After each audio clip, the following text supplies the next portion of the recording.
What's going on, y'all? So listen. What's going on, y'all? So we back again for another episode review of Love After Lockup, Life After Lockup, Season 5, Episode whatever. Nope, that wasn't me. Oh, okay. Girl, my mom was supposed to be sending me something. I don't know what she's sending. Look out for something, I guess. I'm just like, okay, girlfriend, I ain't turning down nothing free. But anyway, so let's just get up into the episode because, girl, the peoples was tripping on this episode, okay? How many more episodes we got? How many? Okay. But anyway. So we get up into the episode, and this episode we had Quaylin and Chevelle. We had Sean and freaking Sarah. And when I tell you, them two pissed me off, mostly Sarah, but also Sean because ill. And then you had Lindsey and Blane, and also you had Red and Joe Nami. And Britney and K-Rock. Let's get Britney and K-Rock out the way, okay? Because they had the most positive story this whole episode, and it was actually beautiful. Okay, sometimes I be annoyed with them, but for the most part, I do like their story because it's just they ain't trying to hurt nobody. They really out here trying to be together and find love and all this stuff. And I just so happened to come across Britney's Instagram, and they still together. You know what I'm saying? So love wins and all that, and I'm happy for them. But listen, K-Rock, let me just put this out here. K-Rock be wearing the hell out of his Shein wear, okay? Like, them little outfits that he be having, listen, he got the perfect body for it too. And I said, you know what? You be rocking it with your shit all the time. He just be looking really nice. I just really noticed that. But they finally get over there to her, Britney's grandmother's house. And when I tell you, if Britney was telling us about the negativity that was going on with her mother and her father, and at this point, I'm more so prone to believe that it was mainly the mother that's doing all of this stuff. And the reason why, because listening to the conversation that was going on, 9 out of 10, the daddy would have came and met up with Britney if it wasn't for the mother. All right, I feel that way for some reason. Even her grandmother was like, I just don't understand why she doing the things that she done. She's crazy. That's what the grandmama said. She's a little crazy. All right. And, so that's that. And basically her grandmama liked them. The grandmother, was said, how? At one point, Britney was staying with her family, right? Her mama, her daddy, all that stuff. But then she got into a little trouble. They sent her out there to stay with her grandmother, and she was on the right path. She wasn't drinking. She wasn't doing drugs. She was clean. She wasn't getting in trouble, whatever. And then all of a sudden, the mama wanted her to come back out there. It felt like one of those situations where I see you doing good and I see you having all this flourishment. I'm going to need you to come back. Okay, you can't be doing all that over there. You got to bring that here. That's what it was feeling like. And as soon as she got back into that environment with her mother, that's what made her go back to all of the stuff that she was doing and getting in trouble, whatever. So at this point, I just feel like her mama is a trigger point. Her mama is a trigger point, and she's toxic. They in a toxic relationship. When you hold religion over a person's head, and make that the reason why you don't talk to a person or what, that's toxic behavior if you ask me, okay? Because again, even a grandmother who comes from an age that probably, LGBT stuff wasn't out there in the open. We knew it was there, but we didn't discuss those things. We didn't really accept those things and all that stuff. For her to come from an era like that from many, many years ago and to be so accepting of K-Rock and Britney and everything with no, judgments, and then to have her uncle come in and basically be like, we gonna be there to support you regardless. I don't know what's going on with your mama or whatever, but at the end of the day, I'm not judging nobody. I'm very much open-minded and everything, and I'm here for you, and that was love. I love that, and at one point the grandmama said, I didn't even know that she was up in jail until you was getting out, because your mama kept on saying she was in college and I couldn't see her because you was up in college or something like that. It's like how those Italians be saying, he going away to school or whatever when they go to jail, or he going away to work or whatever, and all that stuff like they was doing on the New Jersey Housewives or whatever. That's what it was. Or no, Mob Wives. They used to say that all the time. Lee in school, or they this and they that and all that stuff. It was funny, But yeah, after all of that, everybody was okay. She got to meet her cousin again slash god brother, and they having a good time. And I just love the fact that even though she didn't get or haven't seen her mom, at least she has a few people in her family, not her whole family, that disown her, but she got the people that she actually loves for real, and she loves her back, that are supporting her. When they sat down there and they took that selfie, and the grandma was like, send it to her. I said, Grandma, you kind of petty. I kind of like it. All right, it was cute. So they had a little happy ending for right now. Moving on from that, damn. Did I snag my hand on something? I sure did. I'm gonna have to put some peroxide on this. I hate when that happens. What did I snag my hand on? It must have been when I was asleep. Let me tell you something. I'm the type of person, I will fall asleep and don't even know that I fell asleep. But anyway, and that's only because I've been extra tired. I ain't get no sleep last night. Cause you wanna know the dumb thing that I did? I drank a Red Bull, haven't had caffeine in a minute, looked around and drank a Red Bull yesterday around 4, 5 o'clock. I said, now why would I do that? Why would I do that? So if you haven't had caffeine in a minute, or at least for me, it'll hit me extra hard. And that's exactly what it did. I said, girl, wrong time, wrong day. What is happening? Mind you, I had to get up extra early this morning. I didn't go to sleep till, after 3 o'clock yesterday, just to wake up at 7 o'clock in the morning. Crazy. Moving on from that, who else? Sean and Sarah. When I tell you I cannot stand them at all. And it is so crazy because at the beginning I was cool with Sarah. But then her true intentions and her true personality just started coming out. And it's like, she the type of person that feels as though because she married to the person, she got the upper hand over the baby mama or whatever, the first baby mother and all that stuff. And I'm like, girl, she pissed me off. Now, see that scene when we first saw them getting that, and she was in that bathroom, and she was cleaning up her scar. I said, now you get a tummy tuck, y'all. For the people that had surgery like that, like elective, extensive surgery, is that scar gonna leave a mark like that? Because I know it's still in the healing phases or whatever. Like it's fresh, obviously, and she's cleaning it up, making sure there's no infection and all that stuff. But when you get tummy tucks and stuff like that, do it leave a scar, like a noticeable scar, or is it a faint scar? And it's anything like, I would ask about breast implants. Like back in the day before they could probably do it, I don't know. Do they do it laparoscopically now? I don't know. Did it used to leave scars back in that underneath your boob or whatever? Same thing with have you ever asked these questions? I mean, asking is like, okay, so you get a nose job. Where does the scarring go? Baby, medical work is amazing, okay? And I never want to do it because that'll make my stomach turn, seeing all that blood and everything. Like, why y'all playing in the inside of people's bodies? And y'all ain't sick. I'll be sick. Anyway, so she cleaning up that scar, and that did kind of make me squirm a little bit. I was like, oh my God. And Sean said, now see, Sarah, I'm with you when you're right.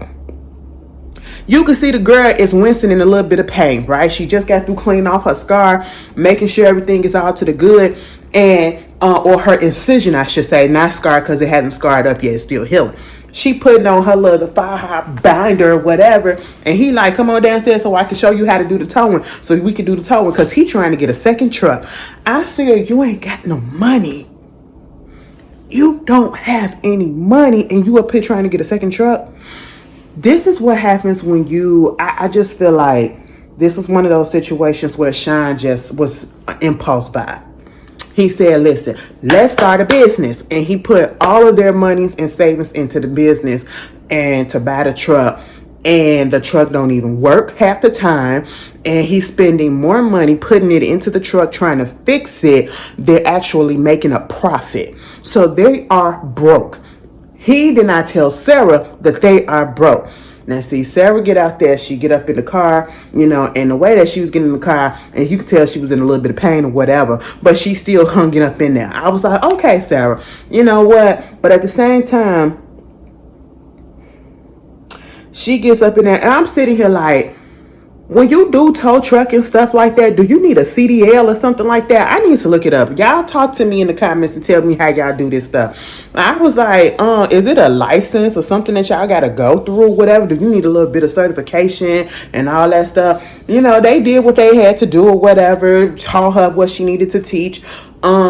Needed to be taught at that moment. She said this is the most work she done since she got out of jail, and nothing that she did to put her in jail compares to this, meaning that she'll never go back to doing that. Talking about something, she ain't finna do nothing illegal to get her ass back up in there. I said, okay, I can get with that. A good day of hard, honest work, you feel good about yourself. Baby, they get up in the car, they was arguing all this stuff because at this point, he want to bring up the fact that he want to get another truck. This is why he want her to learn how to do the towing and everything. The truck is making beeping noise and all of this stuff, and it wasn't doing that. I'm sitting here thinking, since they was on the highway and it looked like it was a lot of traffic, I said, I know this tow truck ain't finna break down in the middle of traffic with a car on the back. I said, what is a conundrum? And it did it, but they arguing over this whole situation, right? And she in her feelings about it. Okay. But, sometimes you make a situation worse than what it is, or you heighten it when you just want to be so pissed off at everything. And I feel like that's what Sarah was doing. But at the same time, I do feel like she got a valid reason. But when it came to this part because she don't know that they broke. But at the end of the day, he keep on talking about something. He want to put this amount of money up into there to get a new car. And then she just spent this amount of money on a tummy tuck. And my whole thing is, she get in her feelings because Kelly called. And she was like, what's she calling for? What's she doing? Why she this? And it was just so nasty. Okay? She was so nasty with it. And she was making it the way that if you did not know the situation between Kelly, Sarah, and Sean, and know that Kelly was Sean's mother of his kids prior to Sarah's child that he has with her, you would have thought that the way that Sarah was going off was as if Kelly was a side chick that just was destiny. That's how she was going off. Like, what does she want? What does she want? You know what I'm saying? And she was making it seem like she was like, me and Kelly, we did get along for a minute after the wedding, but then I found out she was manipulating me and all this stuff. And I said, how? Okay, girl, she upset at the fact that, what's she calling for money? She always calling for money and everything. You can't be doing all this stuff or whatever. I'm pretty sure that she be using that money for the kids, but I know she be using it for herself. We send her $1,000 a month, $1,000 a month. And then you got a kid already in the army. You got one to go to the army, and then it's like, you ain't even got no little kid. You ain't got this and all this stuff. And I'm just sitting here like, girl, what? At the end of the day, Sarah, let me just break this down to you. You realize when you got into this relationship with this man, regardless of how many kids he lied about, you knew that there was some kids involved, I'm pretty sure, right? So therefore, and they were young. So therefore, when you have children, you never stop taking care of them. You never stop being really 100% responsible. Well, you never stop being fully responsible for them, okay? Because even as they're adults, you're going to worry about them. You're going to want to make sure everything is okay and all of this stuff. You're going to help them out if they need to be helped out if you can. That's just how it is with being a parent. You know what I'm saying? Regardless of if you are still in a relationship with the father of that child, the mother of that child, whoever, you're supposed to be an active parent your whole life. Your whole life, okay? Now, see, the thing is, Sean lied to you so much about the fact of how many kids he had and all of this stuff in the situation that was going on. He was not an active dad. He literally dropped his kids to be with Destiny. He dropped his kids to move out there to Ohio to get married to you and then play daddy in the playhouse with you and the daughter that y'all got together. That's what he did.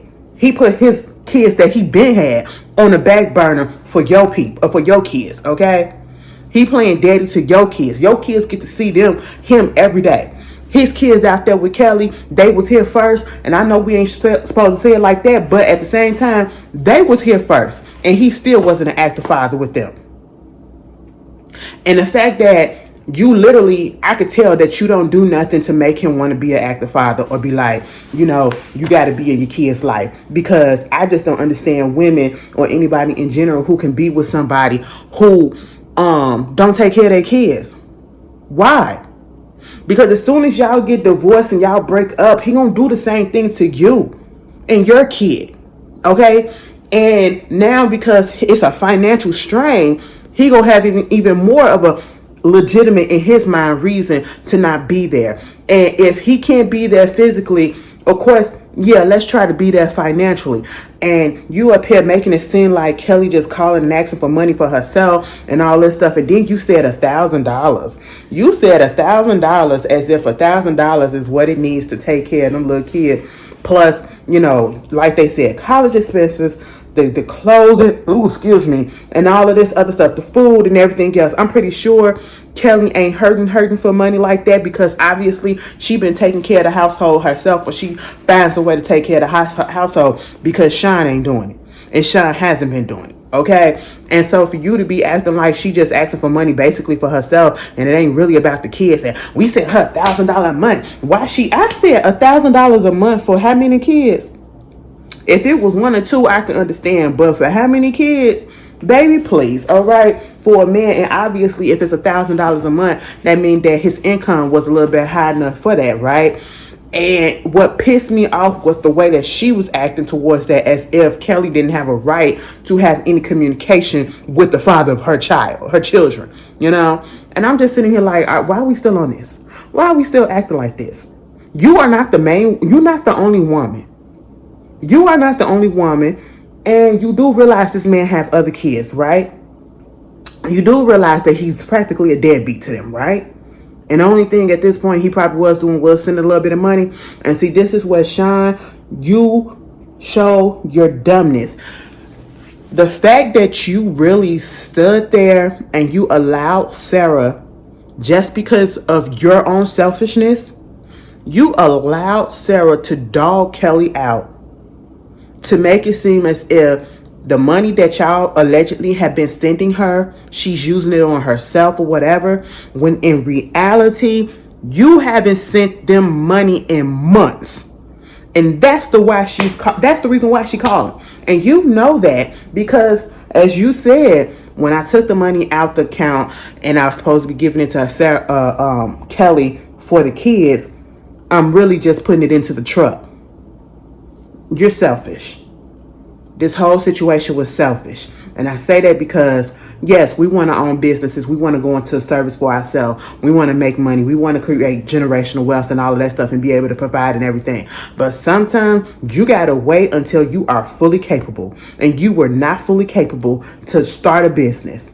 If you maxing out credit cards after credit cards after credit cards, where you have you put $20,000 to $25,000 of your own money into the business, and therefore you wiped yourself out. And then you maxed out credit cards that's up to what, $15,000, $20,000 in debt, and that's just for credit cards. Wow. And now you got your wife with her tummy tuck, girl. Sarah, you up here talking about this man don't know nothing about financial literacy, and baby, you don't either, because y'all broke. And if you was checking the banks and everything, what type of insurance you got?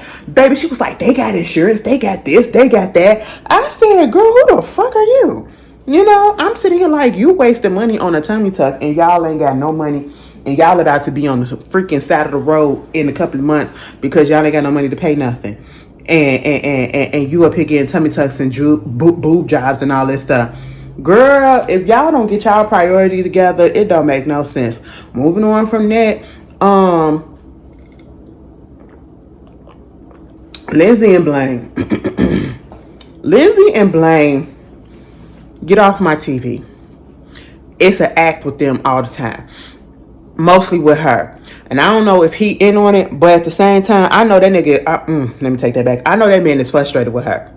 So basically, they get into that argument. It continues from last week, right? And so, he leaves out for a second. He come back in.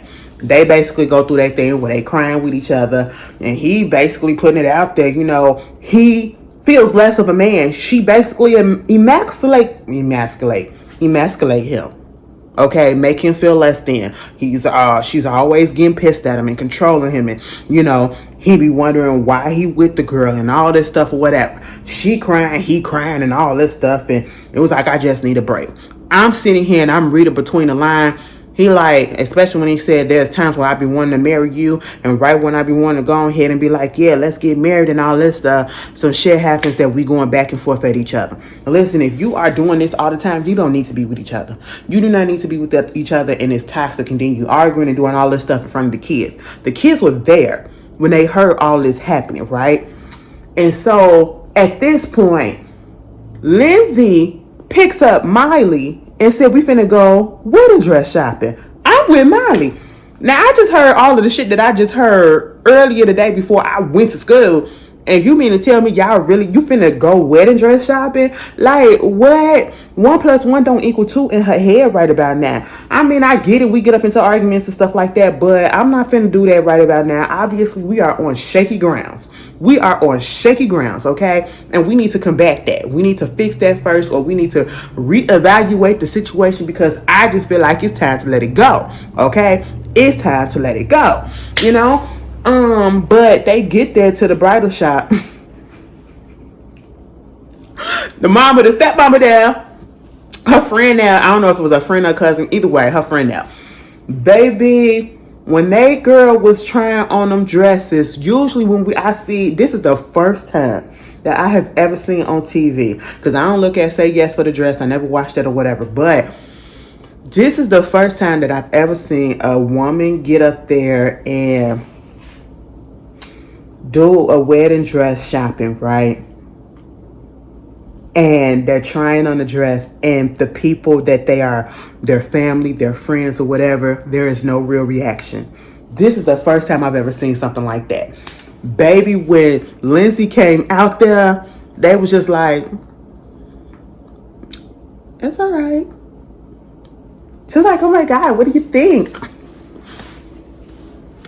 It's cool. She was like, I'm not getting the response and reaction that I thought I would, so let me go try another dress on.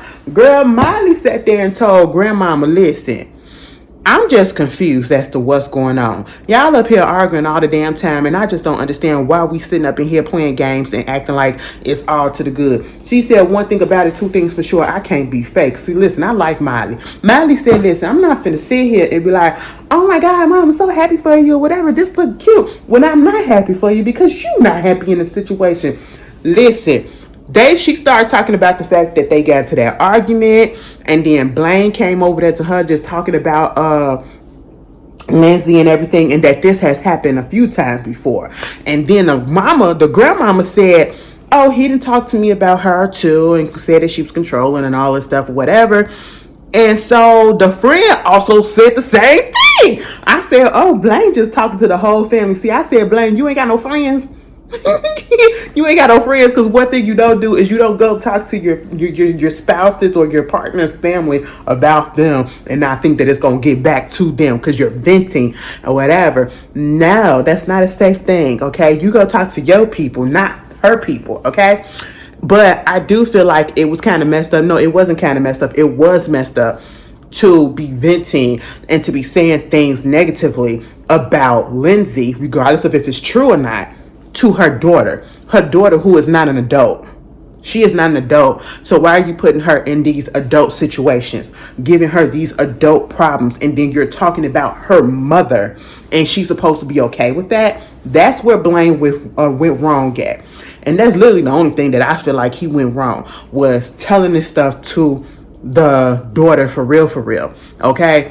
But when Lindsey came back out there, because they was like, she gonna have to, I don't think that they need to be together. I don't think that this needs to happen. She need a big eye opener, okay? And so when Lindsey came back out there, you know, they started telling her about the whole situation and everything. And, you know, Blane be saying that you controlling and you this and you that. And you be getting pissed all the time and he can't do this and can't do that or whatever, right? And it was like, don't you check the cameras and all this stuff? Because Miley told her what he told her and all this stuff. Oh, so he really be talking to you like that?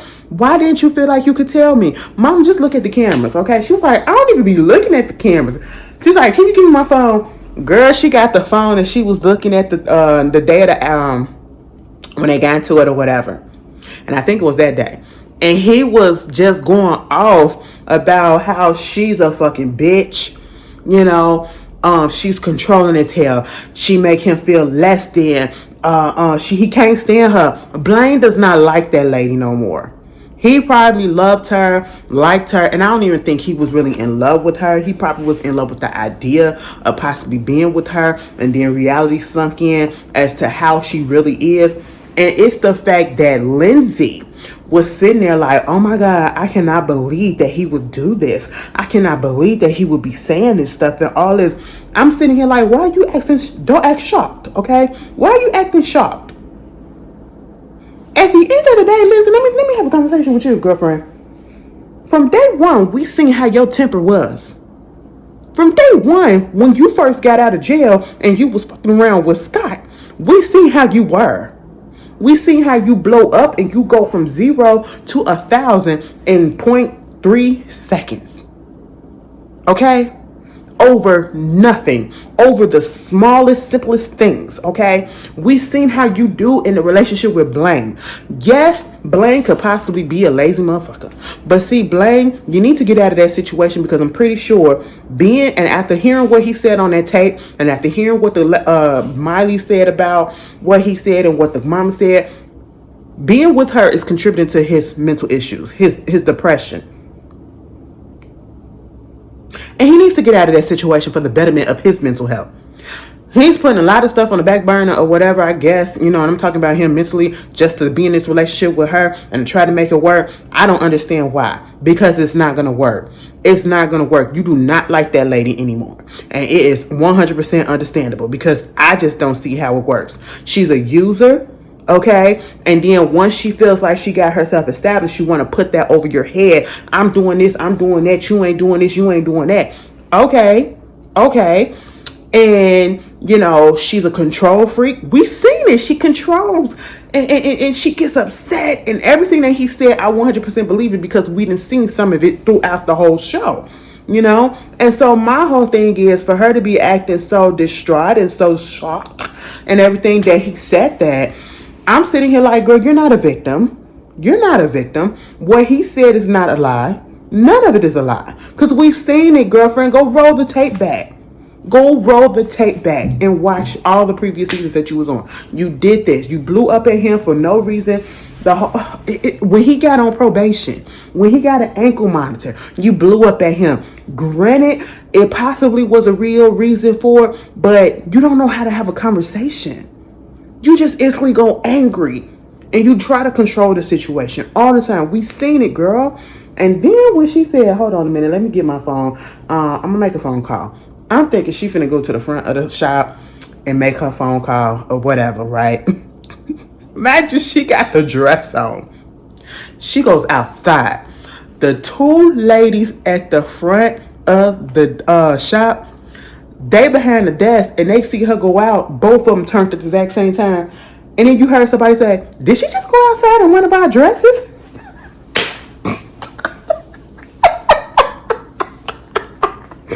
I was dying laughing. I said, yeah, girl, just to get a voicemail to say, I just seen what you said, Blane. I cannot believe you. And it did what you said. This is a situation where we can't come back from. I said, girl, at the end of the day, you didn't need to be trying to get married to nobody when you need to come up with $20,000 to try to get a lawyer so that you can get yourself situated and know whether or not your ass going to jail or not for 40 years.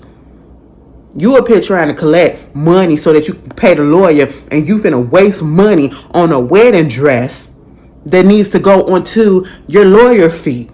Priorities, bitch. And that's why I don't feel it for you. Blane and Lindsey never should have got together. And at this point in time, Lindsey literally shouldn't have been in a relationship with anybody, honestly, because she hasn't gotten herself together fully. Okay?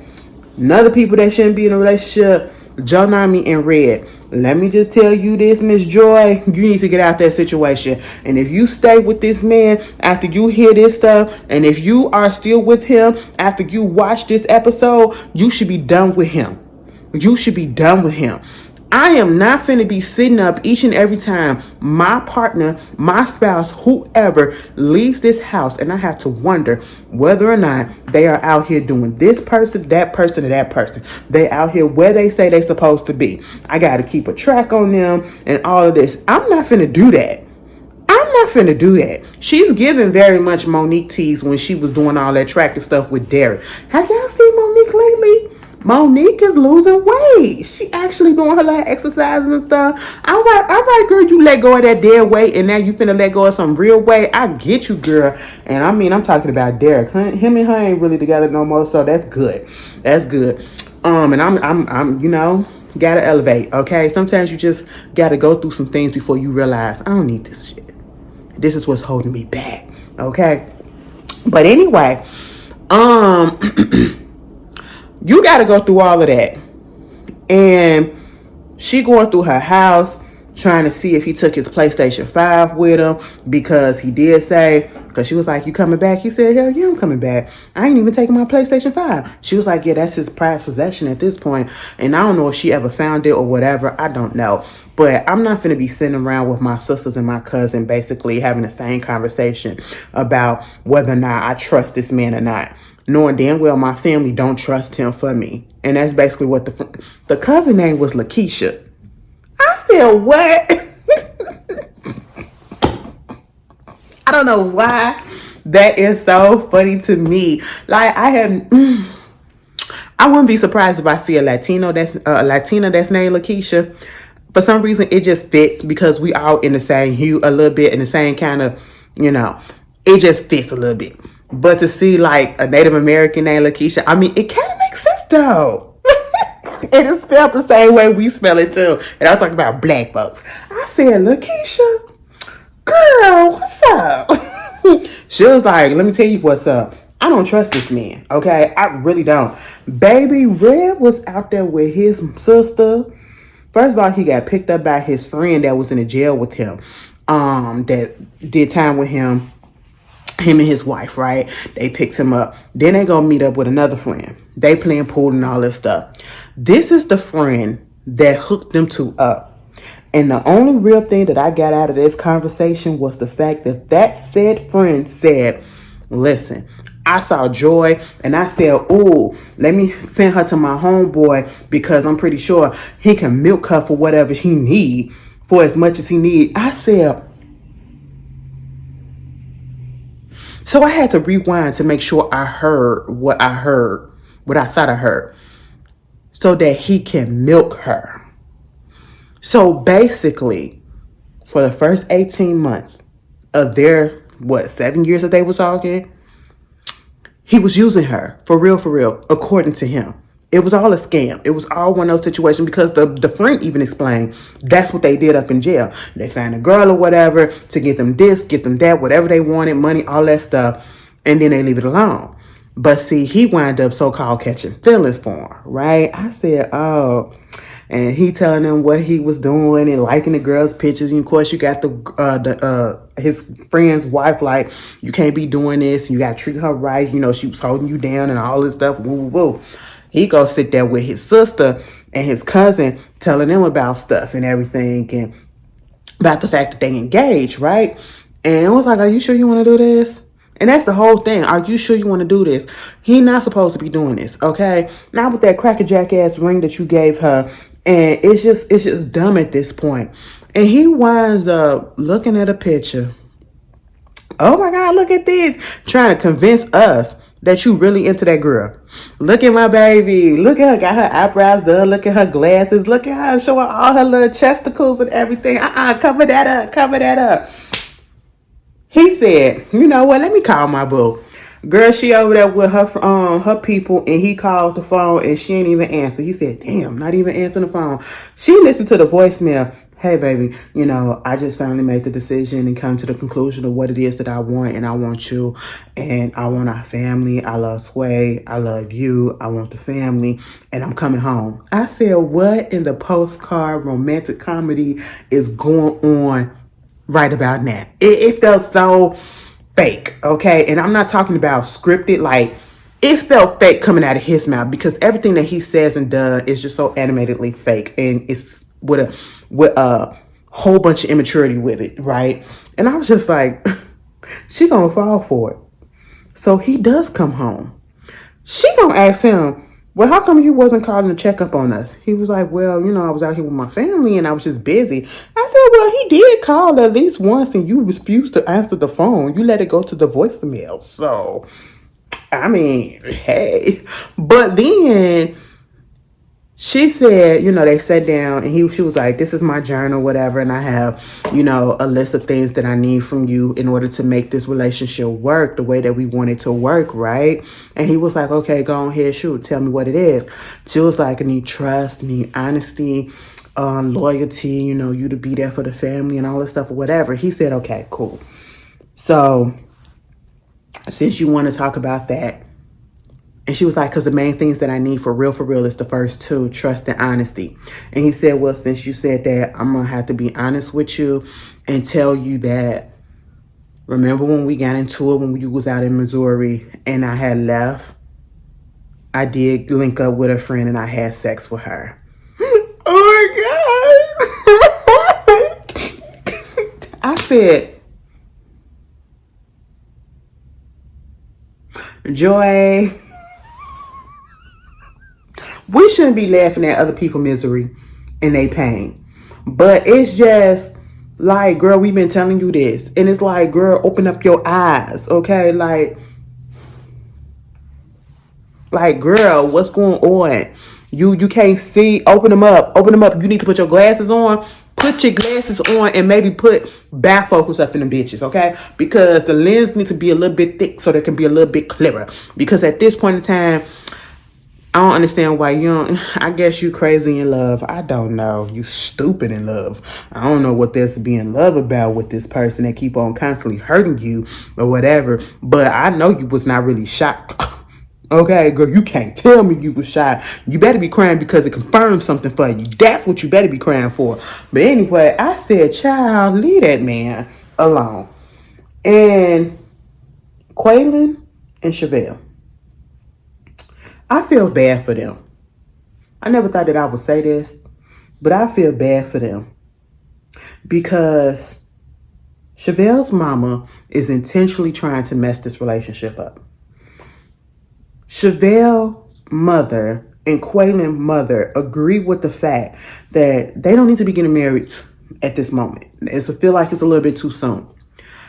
But yet you see how one is dealing with it the proper way, meaning that I get it. You guys are grown. I don't think that you need to be together, well, getting married right now, but I see that that's what y'all are going to do. I'm going to give you my full support, and it is what it is. I'm not finna cause trouble. I'm here to support you.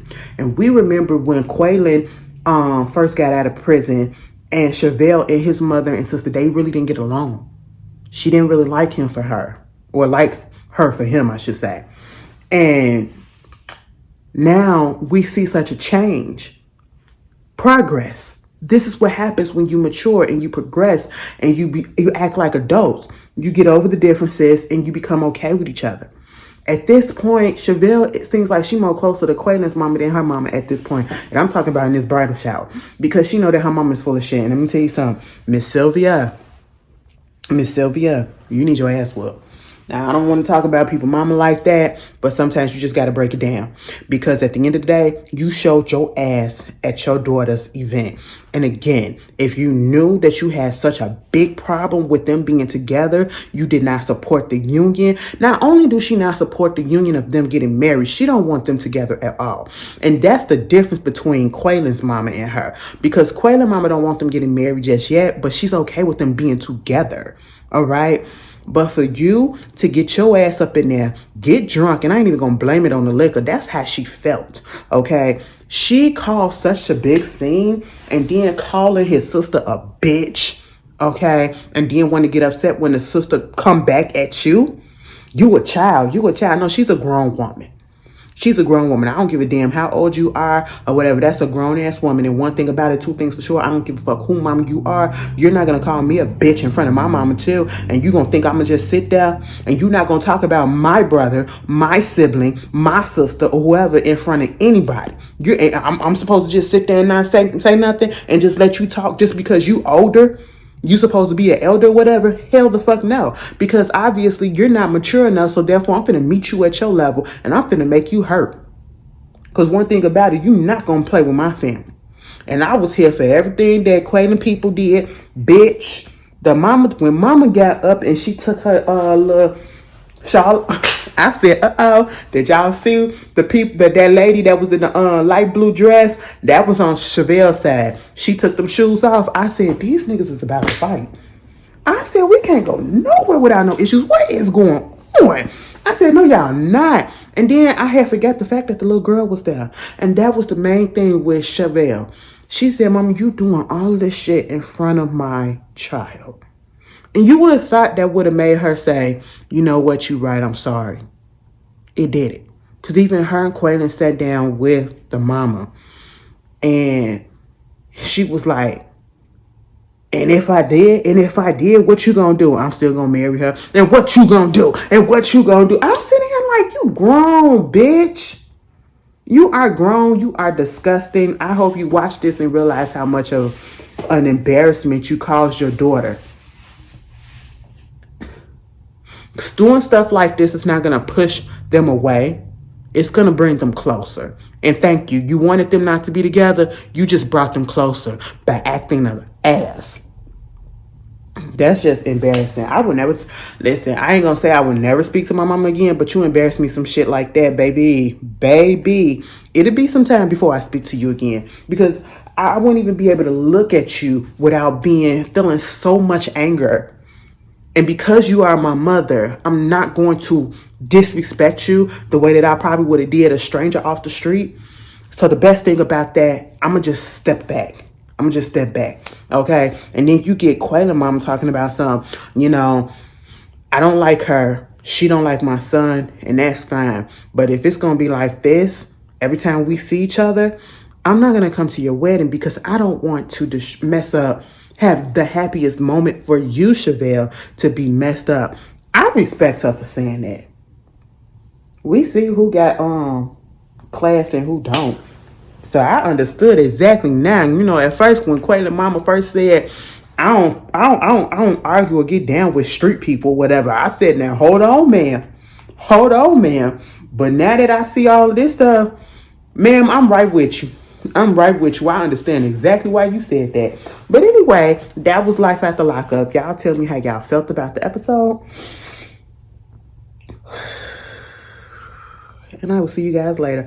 Girl, I'm so tired of being cold. What is the 30 plus degree weather? It is so sad when you out here in Chicago, you just want 30 plus degree weather, okay? I am so tired of the low digits. Mind you, it's only been a few days. I'm so tired of the low digits. I'm so tired of the single digits and the teen digits, okay? Like right now, we are in single digits again. I said, child, we can't get a break. But anyway, y'all stay warm. I'll see y'all later. Peace. Oh yeah, I forgot about Justine and Michael. Baby, ain't nothing really happened. His mama came down there with the kids. And then his oldest daughter was like, she want to come out there to Vegas with them. But he didn't really want her to because of how attached his youngest son is to her.